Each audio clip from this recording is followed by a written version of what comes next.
Hi everyone, मैं सभी divine souls का वेलकम करती हूँ मेरे इस यूट्यूब चैनल पर जिसका नाम है ट्विन फ्लेम डिवा।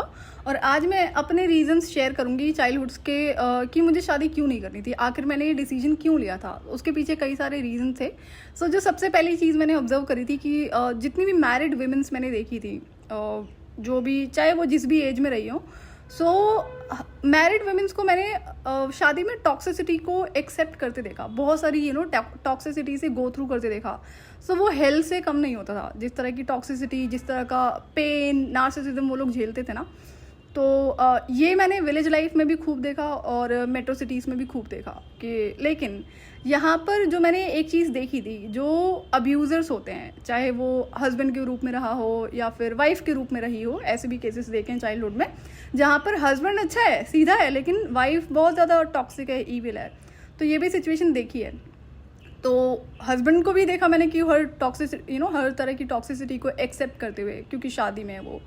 और जहाँ पर मैंने ये देखा कि इन लॉज टॉक्सिक हैं, वहाँ पर मोस्ट ऑफ द केसेस में हस्बैंड्स भी टॉक्सिक होते थे। अब यहाँ पर एक चीज़ जो मैंने ऑब्जर्व करी कि आखिर ये जो फीमेल है, जो भी है, जिस भी एज में है, ये टॉक्सिसिटी क्यों एक्सेप्ट कर रही है। क्योंकि सामने वाले को पता है कि ये जो फीमेल है या फिर जो मैरिड सीधा साधा इंसान है, चाहे वो मैस्कुलिन है या फिर फेमिनिन है, वो उसने ना तो कोई गलती करी है और वो बिना गलती किए भी हर तरह की टॉक्सिसिटी को एक्सेप्ट कर रही है। क्यों? क्योंकि उसके लिए शादी की बहुत वैल्यू है और वो शादी को बचाने के लिए भी एफर्ट्स करेगा और करेगी, जो कि यही होता था।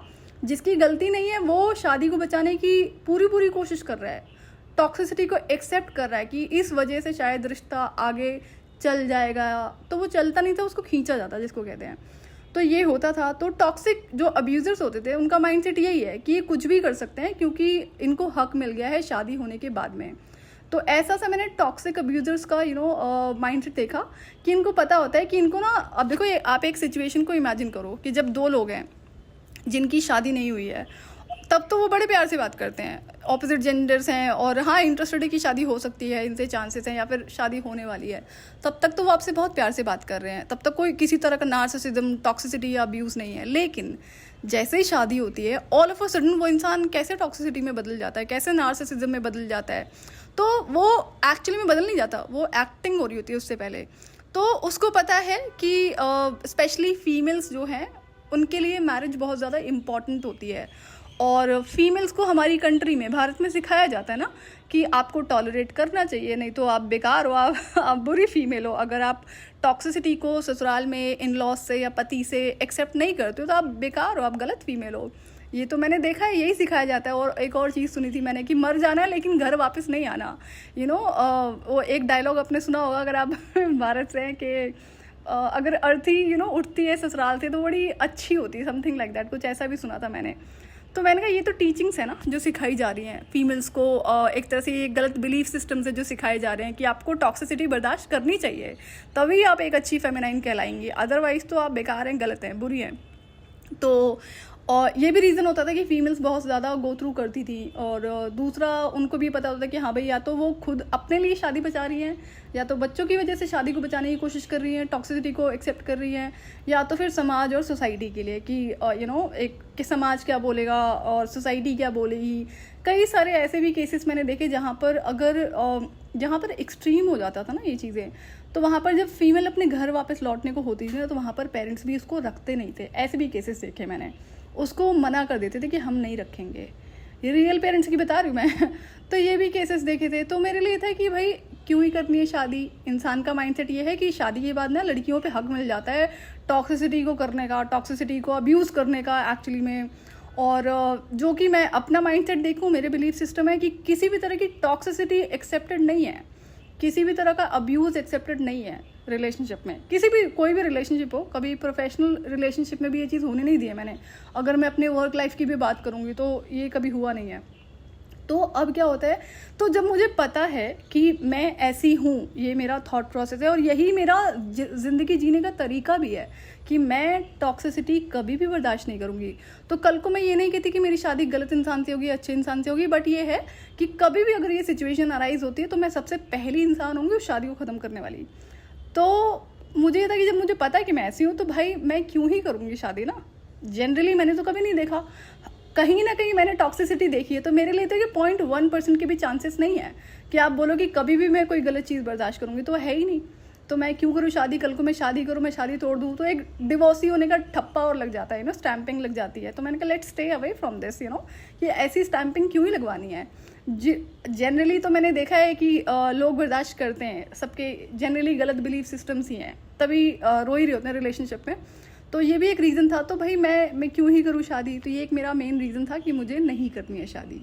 दूसरी चीज़ जो मैंने देखी थी कि जो फीमेल्स होती हैं स्पेशली, कि वो ब्लाइंडेड होती है मैरिज रिलेशनशिप्स को लेकर ना, कि वो हर चीज़ को एक्सेप्ट करती हैं, फिर चाहे वो टॉक्सिसिटी हो, चीटिंग हो या नार्सिसिज्म हो, शादी के बाद में वो हर चीज़ को एक्सेप्ट कर लेती हैं, पता नहीं किस्मत मान लेती हैं, यही उनका ज़िंदगी जीने का तरीका रहा है। तो ये मैंने देखा है कि जो फीमेल्स हैं स्पेशली वो ब्लाइंडेड होती है, कि शादी उनके लिए बहुत इंपॉर्टेंट होती है, बिल्कुल होती है। तो और हाँ होती है, मेरे लिए भी बहुत इंपॉर्टेंट है, लेकिन मैं किसी भी तरह का गलत डिसीजन नहीं लेती हूँ। जल्दीबाजी का तो सवाल ही पैदा नहीं होता, लेकिन ये था कि ये डिसीजन अगर कभी होगा भी तो बहुत सोच समझ के और अपने टाइमिंग पर होगा। सो जैसा कि मैंने देखा कि लोगों को ना शादी में रिलेशनशिप में आने की बड़ी जल्दी होती है। सो एक चीज़ मैं अभी कंप्लीट करना भूल गई थी कि जहाँ पर मैंने ये देखा ना कि जब दो इंसान शादीशुदा नहीं है, सिर्फ अट्रैक्शन है या फिर वो प्लान कर रहे हैं शादी करने का, तो वहाँ पर वो कभी भी टॉक्सिसिटी नहीं दिखाते हैं, अब्यूज़ नहीं करते हैं, क्योंकि उनको पता होता है कि अगर उन्होंने ऐसी कोई टॉक्सिसिटी शो करी या अब्यूज़ करा तो या तो रिलेशनशिप ख़त्म हो जाएगा, या तो शुरू होने से पहले ही ख़त्म हो जाएगी वो बात ना, और या तो फिर ऑपोजिट रिएक्शंस भी हो सकते हैं। तो ये भी इनको पता होता है अब्यूज़र्स को ना, तो इसलिए भी वो एक्टिंग कंटिन्यू रखते हैं शादी से पहले, जो प्यार भरी बातें हैं या फिर और भी किसी तरह के ड्रामे। तो उनको बहुत अच्छे से पता है कि शादी होगी तो उसके बाद ये मना नहीं कर पाएगी, मना नहीं कर पाएगा। और मैं बताऊं कि रिलेशनशिप में इक्वली ईविल वुमेन भी देखी हैं मैस्कुलिन्स पर टॉर्चर करते हुए। तो ये ऐसा नहीं कि सिर्फ एक तरफा था, ये दोनों तरफ से देखा हुआ है। दूसरा ये था कि जैसा कि मैं कॉन्वर्सेशन करती थी खुद के साथ में, तो मुझे था कि अगर कल को मैं शादी करती भी तो मुझे रिस्पॉन्सिबिलिटी से कोई प्रॉब्लम नहीं है। मैं एक रिस्पॉन्सिबल पर्सन हूँ, चाहे मुझे हस्बैंड की किसी भी तरह की रिस्पॉन्सिबिलिटी को शेयर करना हो या फिर उसकी फैमिली को, उससे कोई प्रॉब्लम नहीं है। लेकिन शादी के नाम पर जो ड्रामेटिक नॉनसेंस रिस्ट्रिक्शंस लगती है शादी के नाम पर, तो वो तो मुझे कभी भी नहीं चलेंगी। तो ऐसी भी बहुत सारी चीज़ें मैंने देखी थी अपनी लाइफ में, मैरिड जितने भी लोग थे। तो ये भी एक दूसरा रीज़न था कि नहीं भाई करनी ही नहीं है शादी। और तीसरा रीज़न था कि मैं हमेशा से फ्री बर्ड रही हूँ, मुझे हर चीज़ की फ्रीडम रही है। एक शादी का ड्रामा है, भले ही जितना टाइम तक चला है, लेकिन स्टिल हर चीज़ की फ्रीडम मेरे पास होती थी। तो मैं फ्री बर्ड हूँ, फ्री स्पिरिटेड पर्सन हूँ। और मैंने देखा कि शादी एक कम्प्लीटली जेल की तरह होती है, जहाँ पर आपकी फ्रीडम पूरी तरह से चली जाती है। फिर चाहे कोई भी रीज़न हो, चाहे अगर अच्छी फैमिली होगी ना, तो भी वहाँ पर वो फ्रीडम चली जाती है जिस तरह से फ्रीडम मैं अपनी लाइफ को जी रही थी। क्योंकि मेरे ना बहुत सारे ड्रीम्स और गोल्स थे जो कि ये मेरी सोल की तरफ से आते थे, और मैंने डिसाइड किया था कि मैं कभी भी सोल की वॉइस को डिनाई नहीं करूँगी। तो अब जब इतने सारे ड्रीम्स और गोल्स आ रहे थे सोल की तरफ से कि इसको पूरा करना है, उस वक्त हाँ क्वेश्चनिंग ज़रूर थी कि ऐसा सोल क्यों बोल रही है, लेकिन पूरे तो करने हैं। क्यों? क्योंकि मेरे ड्रीम्स किसी को हार्म तो कर नहीं रहे, तो पूरे तो करने हैं। अब मैं आपको बाद में बताऊंगी कि ये जो ड्रीम्स और गोल्स आते थे ना, ये मेरी एंसेस्टर्स से कनेक्टेड थे। सो मेरे एंसेस्टर्स बहुत प्राउड है क्योंकि मैंने उन गोल्स पर काम किया, उन ड्रीम्स को पूरा किया। तो ये होना ही था। So I am proud of myself कि मैंने उन ड्रीम्स को कभी इग्नोर नहीं किया। लेकिन जब मेरे पेरेंट्स को पता चला ना, जब जैसे कई बार डिस्कशन हो जाते थे कि भाई शादी क्यों नहीं करनी है, तो मैंने उनको बताया कि मेरा अपना ज़िंदगी जीने का क्या प्लान है, तो या फिर मेरे क्या ड्रीम्स एंड गोल्स है। तो उन्होंने बोला कि नहीं, आप ना अपने सपनों को ख़त्म कर दो, अपने ड्रीम्स एंड गोल्स को एकदम से ख़त्म कर दो। तो मैंने बोला कि क्यों? मैं ना तो आपसे किसी तरह की इन्वेस्टमेंट के लिए बोल रही हूँ, चाहे वो फाइनेंशियल इन्वेस्टमेंट हो या फिर टाइम का इन्वेस्टमेंट हो या फिर किसी तरह दूसरी तरीके का हेल्प या सपोर्ट, तो फिर आपको प्रॉब्लम क्यों है मेरे ड्रीम्स और गोल से? तो उनके पास कोई रिप्लाई नहीं था, बट उनका माइंड सेट था कि भाई हम पेरेंट्स हैं तो हम चाहते हैं कि आप इसको ख़त्म कर दो और शादी कर लो, दैट्स इट। मैंने कहा ये तो होने वाला नहीं है, तो आप बेहतर होगा कि शादी का जो सपना है वो भूल जाओ। तो बस ख़त्म हो गई बात। फिर दूसरा ये था ना, कभी भी मेरी जैसे किसी भी तरह का गिल्ट नहीं रहा मेरी लाइफ में, और किसी तरह का जो इनर बर्डन होता है ना वो नहीं था। तो मुझे ये था कि अगर मैं सोल की वॉइस को कभी भी डिनाई करूँगी ना, तो मुझे बर्डन फील होगा, और वो गिल्ट कॉन्शियस मुझे लगता है बहुत ज़्यादा बुरा होता होगा। तो मुझे वो चीज़ नहीं फील करनी है, तो मैं तब तक फॉलो करूँगी जब तक चीज़ें सही आती हैं, और कभी भी ऐसी कोई ख्वाहिश रही नहीं कि जो गलत आई हो। तो इसलिए भी सोल की वॉइस को फॉलो करना मैंने प्रायोरिटी बनाया था, और फ्रीडम हमेशा से प्रायोरिटी रहा है मेरी। दूसरा रीज़न होता था, जब मैं देखती थी लोगों को ना कि आपको इस एज में शादी कर लेनी चाहिए, उस एज में शादी कर लेनी चाहिए, नहीं तो ये होगा नहीं तो वो होगा, तो ये ना बहुत ज़्यादा इरिटेटिंग होता था। मतलब हमारे जो नेबर्स में आंटियाँ होती ना, ये आके यही डायलॉग मुझे चेप देती थी हर बार ना, आए दिन का होता था कि नहीं बेटा आप शादी क्यों नहीं कर रहे हो। तो ये मुझे इरिटेटिंग तो लगता ही था। मैंने कहा अरे क्या बना रखा है, कोई भी आता है कोई भी ये बोल के चला जाता है। तो मैंने फिर उनको बोला, मैंने देखा आप मुझे ना अपने बारे में बता रहे हो, मेरे बारे में नहीं। तो कहीं ना कहीं वो डिस्कशन कंटिन्यू हो जाता था। तो ये जो 3D मैट्रिक्स वाली चीज़ें थी ना, मैंने कहा ये तो भाई मुझे नहीं करनी है शादी। तो ये एक अनदर रीज़न होता था। और एक सबसे बड़ा जो रीज़न मैं आपको बताऊँ वो था जो मैंने चीटिंग देखी रिलेशनशिप्स में। सो मैंने देखा कि अगर मैं एक फ़ीमेल की बात करूँ तो मैं 8th स्टैंडर्ड में दिया गया, 7th 8th स्टैंडर्ड की बात है। तो मेरे साथ एक फ़ीमेल स्टडी करती थी, मेरे ही स्कूल में नेबर थी वो। तो उसकी ना आदत होती थी मल्टीपल रिलेशनशिप्स में रहने की। सोचो 8th क्लास की बात है। तो वो इस चीज़ के लिए बदनाम थी हमारे एरिया में, नो डाउट। तो इस वजह, और उसका ना पढ़ाई में ध्यान नहीं था, तो उसकी पढ़ाई जल्दी बंद करा दी गई और उसके बाद उसकी शादी कर दी गई। तो अब जैसा कि वो मल्टीपल रिलेशनशिप्स में रहती थी, जब शादी नहीं हुई थी, उसकी आदत थी, तो इसको कैरेक्टरलेस ही बोलते हैं। तो अब जब उसकी शादी होती है ना, तो उसके बाद क्या हुआ, उसके 2 बच्चे हुए। तो जब 2 बच्चे होते हैं, शायद वो एक दिन के ही थे, जैसे ही थे, तो उसके जो हस्बैंड ने ना क्या किया, उन दोनों बच्चों को गला दबाकर मार दिया। और ये ना हमारी सिटी में न्यूज़पेपर में भी आया था। तो हस्बैंड ने क्लेम किया कि ये मेरे बच्चे हैं ही नहीं। तो ये बहुत बड़ा इशू हुआ। तो उसके बाद से फिर वो लड़की अपने ससुराल मायके भेज दी गई और वो अब तक वहीं पर रह रही है। कहते हैं कर्मा हमेशा रिटर्न होता ही होता है। गलत चीज़ आप जब भी करोगे उसका भुगतान आपको करना ही पड़ेगा, फिर चाहे जिस मर्जी रीज़न से आप कर रहे हो। फिर चाहे आप यंग एज में कर रहे हो, ओल्ड एज में कर रहे हो, या फिर शादी से पहले कर रहे हो, शादी के बाद कर रहे हो, ये है तो गलत कर्म ही। तो ये बहुत बड़ा इंसिडेंट देखा था मैंने। तो मैंने ठीक है, तो कर्म फल था, नहीं तो कोई गलत तो था नहीं। एंड इस पर कोई इशू भी नहीं था बिलीव करने में, क्योंकि वो ऐसी थी। तो ये चीज़ें हो गई। ये एक पहला इंसिडेंट देखा था मैंने, जो कि लड़की लॉयल नहीं थी। दूसरा मैंने देखा था कि हमारे नेबर में एक लेडी होती थी जो कि 42 या 45 ईयर्स के बीच में थी। इसके 4 बच्चे थे, 2 लड़कियां थी बड़ी बड़ी और 2 लड़के थे छोटे छोटे। तो और ये जिस बिल्डिंग में रहते थे ना, ये रेंट पर रहते थे, और इनका हस्बैंड एक लेबर सॉर्ट ऑफ जॉब करता था। और सेम बिल्डिंग में एक नया कपल रहता था जो कि 27 से 28 साल का रहा होगा, दोनों हस्बैंड वाइफ। तो ये जो 42 ईयर ओल्ड की लेडी थी, ये उस 28 साल के मैरिड लड़के के साथ में रिलेशनशिप में आ गई। रीज़न सिर्फ और सिर्फ मनी था। वो लड़का क्या करता था, पैसे लुटाता था। तो अब उनके घर में एक बड़ी लड़की भी थी। तो लड़का ऐसा था कि माँ के साथ भी कंटिन्यू और बेटी के साथ भी, और ये सबको पता थी बात। तो अब जो ओपनली हुआ कि भाई ये जो औरत है 42 साल की, ये 28 साल के लड़के के साथ में रिलेशनशिप में है। और जो उस 28 साल के लड़के की जो वाइफ थी ना, वो बेचारी रोती रही। उसको 1 साल हुआ था बेबी हुए भी, लेकिन लड़का नहीं माना। तो वो बेशर्मों की तरह रहते थे सोसाइटी में। और उनकी जो लड़कियां थी ना, जो उस 42 ईयर ओल्ड वुमेन की लड़कियां थी, वो बड़ा प्राउड फील करती थी इस चीज़ को। क्यों? क्योंकि वो मटेरियलिस्टिक थी। सोचो तब वो अनमैरिड थी। तो इसमें कोई डाउट नहीं कि वो बेटियां दोनों एकदम माँ के कैरेक्टर को ही रिप्रेजेंट कर रही थी।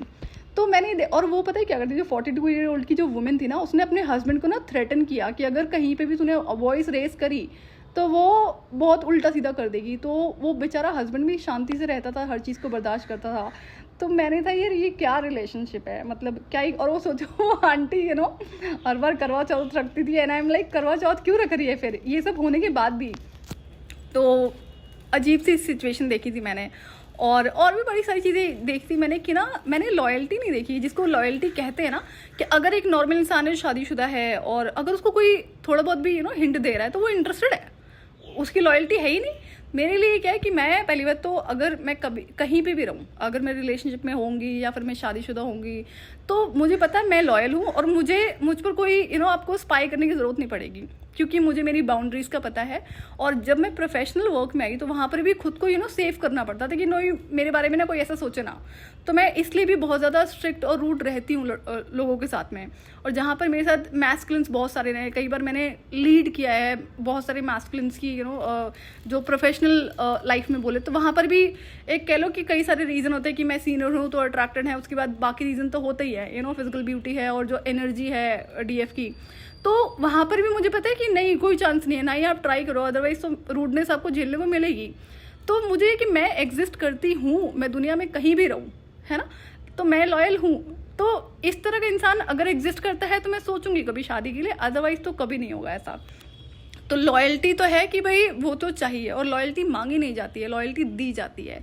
ये एक कंप्लीट चॉइस बेस्ड डिसीजन है। सो चीटिंग भी चॉइस बेस्ड डिसीजन ही होता है। सो मैंने ये देखा था कि मैंने लॉयल्टी देखी ही नहीं, कि अगर मैं कहूँगी, कोई भी बोले कि नहीं, अगर कोई आपको हिंट भी दे रहा है ना, आप चाहे शादीशुदा है चाहे नहीं है, तो आप इंटरेस्टेड हैं, चाहे शादी से पहले रिलेशनशिप में है या शादी के बाद। बच्चे हैं तो और भी ज़्यादा देखे मैंने कि लोग चीटर्स हैं रिलेशनशिप में। एक्स्ट्रा मैरिटल अफेयर बड़ी नॉर्मल सी चीज़ है, उसको पता नहीं कैसे लोग कंटिन्यू कर लेते हैं। तो जब ये सारी चीज़ें मैं देखती थी ना, तो मैंने कहा नहीं भाई, ये तो मुझे कभी भी एक्सेप्टेड नहीं होगा, ना तो मुझे टॉक्सिसिटी एक्सेप्टेड, ना ही मुझे चीटिंग एक्सेप्टेड। तो मैं खुद को जानती हूँ, और अगर ऐसा कभी भी होता है तो मैं आपसे लड़ूंगी नहीं, क्योंकि लड़ने झगड़ने वालों में से मैं हूँ ही नहीं। मेरा बहुत क्लियर है, अगर मैं रिश्ते में तो मैं लड़ूंगी नहीं, नहीं आप मुझसे लड़ पाएंगे, ऐसा कोई मौका ही नहीं दूंगी। लेकिन मैं आपको अपनी ज़िंदगी से निकाल फेंकूंगी, वो भी बड़ी शांति से, और वो भी इस तरह से कि कभी आप मेरी ज़िंदगी में कम बैक नहीं कर पाएंगे। फिर चाहे आपकी सिचुएशन कोई भी हो, चाहे आप मर ही क्यों ना रहे हो, जब आप निकाल दिए गए तो आप मेरी ज़िंदगी में कभी भी एक्सेस नहीं ले सकते दोबारा। तो मैं इन चीज़ों को जानती थी अपने बारे में ना, तो मुझे पता था कि मैं शादी का डिसीजन कभी लूँगी भी ना तो बहुत सोच समझ कर लूँगी। क्योंकि हाँ, मैं बहुत क्विक हूँ लोगों को कट ऑफ करने में, क्योंकि मेरा ये ना कि मैं नहीं करती ये सारी चीज़ें ना, तो मुझे इसलिए भी एक्सेप्टेड नहीं है। तो ये मेरे रीजंस होते थे शादी को ना करने के, शादी को डिनाई करने के। सो बस यही सारी रीज़न रहे हैं। और दूसरा है कि एक बात मैं आपसे शेयर करना भूल गई थी। प्रीवियस वीडियो में मैंने एक जो टॉपिक शेयर किया है कि जो मैंने टर्म्स एंड कंडीशंस डिवाइन को डिक्टेट करी थी शादी करने के लिए और ना करने के लिए, अपने डिसीजंस बताए हुए हैं, राइट, जो चॉइसेस हैं, तो उसमें ना मैंने एक चीज़ मैं बोलना भूल गई थी डिवाइन को। तो मैंने ये कहा था जो मेरी टर्म्स एंड कंडीशन से मैच करता हुआ जो लड़का आपने देखा अगर होगा तो मैं ज़रूर करूँगी शादी, और अगर नहीं होगा तो नहीं करूँगी। लेकिन इन दोनों के बीच में ना एक बात रह गई थी, और वो जब सिचुएशन मेरी लाइफ में अराइज हुई तो मैं अपने घुटनों पे थी, सॉरी बोला मैंने, और मुझे मेरे वर्ड्स वापस लेने के लिए बोले गए डिवाइन के थ्रू। वो मैं आपसे अपकमिंग वीडियोज़ में शेयर करूँगी। सो ये था आज के लिए, मैं आपसे फिर मिलूंगी, तब तक आप अपना ध्यान रखिए और डिवाइन से कनेक्टेड रहिए।